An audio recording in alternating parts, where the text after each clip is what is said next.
फतेहपुर सीकरी के सांसद राजकुमार चाहर को भाजपा किसान मोर्चा का राष्ट्रीय अध्यक्ष बनाकर संगठन ने बेहद सराहनीय कार्य किया है। राष्ट्रीय अध्यक्ष के रूप में वे किसानों के उत्थान के लिए और अधिक सक्रियता से प्रयास कर सकेंगे। यह कहना है आगरा आए पशुपालन विभाग के मंत्री संजीव बालियान का। उन्होंने कहा कि नई कृषि नीति से बिचौलिए मंडियों से बाहर हो जाएंगे। अब किसान अपनी उपज कहीं भी बेच सकने के लिए स्वतंत्र हो जाएंगे। श्री बालियान ने कहा कि आगरा में आलू प्रसंस्करण इकाई लगे तो यहाँ के किसानों को बहुत लाभ मिल सकेगा। भविष्य उज्जवल है। आज ये पूरा पश्चिम भारतीय जनता पार्टी के साथ खड़ा है। मुझे तो ऐसा लगता है कि आगे भी भविष्य अच्छा ही रहेगा और बाकी जनता के हाथ में भविष्य होता है साहब, नेताओं के हाथ में और आपके हाथ में भविष्य नहीं है।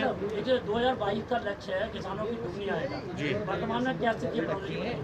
देखिए सरकार का लक्ष्य 2022 तक जो दुगनी आय का है उसके संबंध में तीनों अध्यादेश आए हैं। क्या आए बढ़े? आत्मनिर्भर भारत में जो पैकेज दिया गया है वो भी इसी के संबंध में है, चाहे वो मेरे मंत्रालय का 50,000 करोड़ का पैकेज हो या एग्रीकल्चर का हो, ये सब या प्रधानमंत्री को सम्मान निधि जो किसान के लिए, सब उसी में से एक है कि किसान की आय किस तरह से बढ़ पाए। आगरा के आलू किसानों की तमाम योजनाएं लटकी पड़ी हैं, वो कब तक पूरी होगी मंत्री जी? देखिए आलू के किसान, सरकार अब इंडस्ट्री नहीं लगाती, इंडस्ट्री प्राइवेट लोग लगाते हैं, सरकार सहयोग करती है।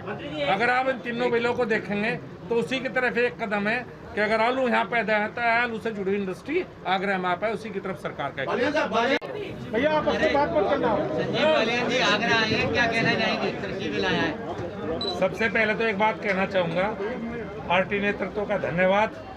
मेरे मित्र, मेरे बड़े भाई राजकुमार चाहर जी को राष्ट्रीय अध्यक्ष किसान मोर्चा बनाया गया है और मेरे लिए तो बड़ा पद इसलिए भी है कि मैं किसान और किसान की राजनीति करता हूँ। तो मेरे लिए तो हो सकता है किसी और की नजरों में अलग तरह का पद हो, मेरे लिए इससे बड़ा पद कोई नहीं है और शायद आगरा में पहली बार इतना बड़ा पद मिला होगा। अध्यक्ष जी, आगरा जनपद को भी बधाई, राष्ट्रीय शीर्ष नेतृत्व को बधाई कि जिम्मेदारी उन्हें राजकुमार चाहर जी को सौंपी और मुझे उम्मीद है कि जो भारतीय जनता पार्टी की सरकार में किसानों के लिए कुछ अच्छे काम हो रहे हैं। चाहर जी के राष्ट्रीय अध्यक्ष बनने के बाद किसान की आवाज़ सरकार में और पार्टी में ऊपर सब तक सुनाई देगी। किसानों की लड़ाई पार्टी में रहते हुए राजकुमार चाहर जी लड़ने का काम करेंगे। मुझे भरोसा है, पहले से संघर्षशील नेता रहे हैं और कि इनके नेतृत्व में, चूँकि मैं किसान नेता हूँ, किसान राजनीति करता हूँ, तो मेरे नेता राजकुमार चाहर जी हैं राष्ट्रीय अध्यक्ष होने के नाते। इनके नेतृत्व में किसान हित में जो भी बेहतर कार्य हो सके वो करने का प्रयास हम सब लोग करेंगे। अब जो 3 बिल आए हैं उनके बारे में ज़्यादा नहीं कहना चाहूँगा, चूँकि मीडिया को सबको पता है, लेकिन कुछ तथ्य आपके सामने जरूर रखना चाहूँगा। क्योंकि किसानों के बीच में एक भ्रम पैदा करने का प्रयास किया जा रहा है।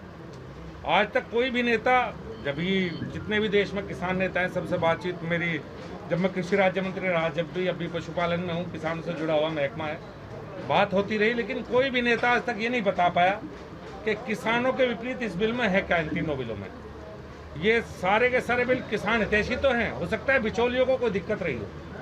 अगर आंकड़ों पे भी बात करो तो जब से मोदी सरकार बनी है, अगर 2009 से 14 की बात करें तो 3.5 लाख करोड़ के गेहूं और चावल की खरीद हुई।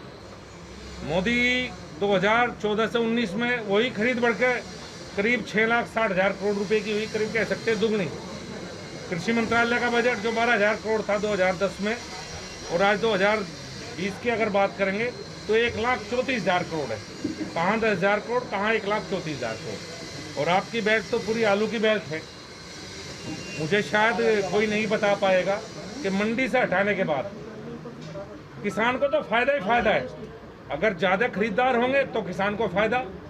आज यहाँ आलू की बेल्ट है, आगरा है, पूरी आलू की बेल्ट है। अगर प्रोसेसिंग इंडस्ट्री आती है तो किसान को फायदा है। अगर कॉन्ट्रैक्ट फार्मिंग के माध्यम से किसानों से जुड़ता है, एक्सपोर्टर जुड़ता है या बड़े उद्योगपति जुड़ते हैं, तो किसान को इसमें कहीं कोई नुकसान नहीं है।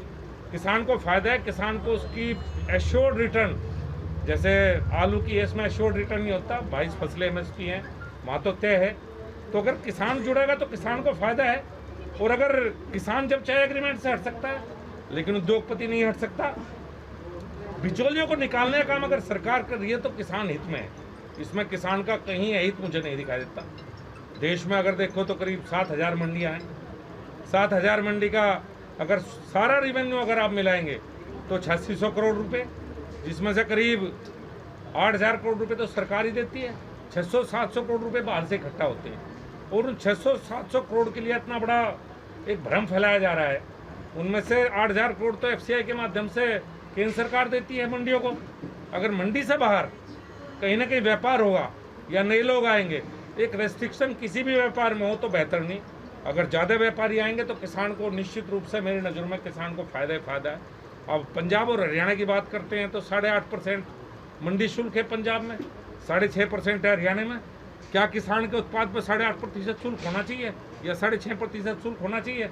अगर केंद्र सरकार ने शुल्क को हटाने का बाहर मौका दिया है तो किसी को कोई समस्या नहीं होनी चाहिए, बिचौलियों को सिर्फ समस्या है। एक भ्रम फैलाया जा रहा है, इस भ्रम को दूर करना आपका और हमारा फर्ज है, आपके माध्यम से हो। अगर आगरा में भी किसान नेता कोई अगर ये कहता है कि इसमें किसान के हित में कोई बात है, तो शायद मैं और राजकुमार चार जी सबसे पहले इस बात के लिए खड़े होंगे। अगर किसान हित में कोई भी बात होगी तो चाहे अपनी सरकार हो कोई भी सरकार हो, मैं वो कहने का मादा रखता हूँ। मुझे इस बिल में, ये कांग्रेस ने भी अपने मैनिफेस्टो में कहा और पार्टी के नेताओं ने भी लोकसभा में बार बार कहा कि नहीं भाई, ये PMC एक्ट में संशोधन होना चाहिए, किसान को स्वतंत्र किया जाना चाहिए। आज़ादी के इतने साल बाद तक सब कहते रहे, किसने किसान को आज़ाद नहीं किया।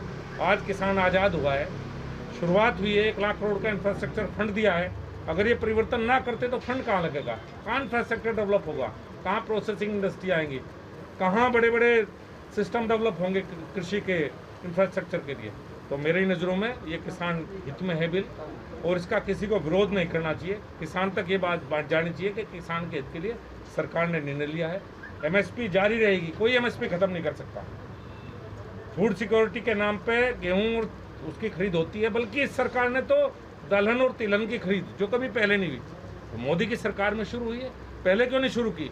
हमने तो और बढ़ाया है, हमने कहीं कोई कमी नहीं रखी, हमने तो और बढ़ाया है किसानों के हित में। जो राजनीतिक दल ऐसी ही और खबरें जानने के लिए हमारे YouTube चैनल उदय घोष न्यूज को सब्सक्राइब कीजिए और तुरंत नोटिफिकेशन पाने के लिए बेल आइकन को प्रेस कीजिए।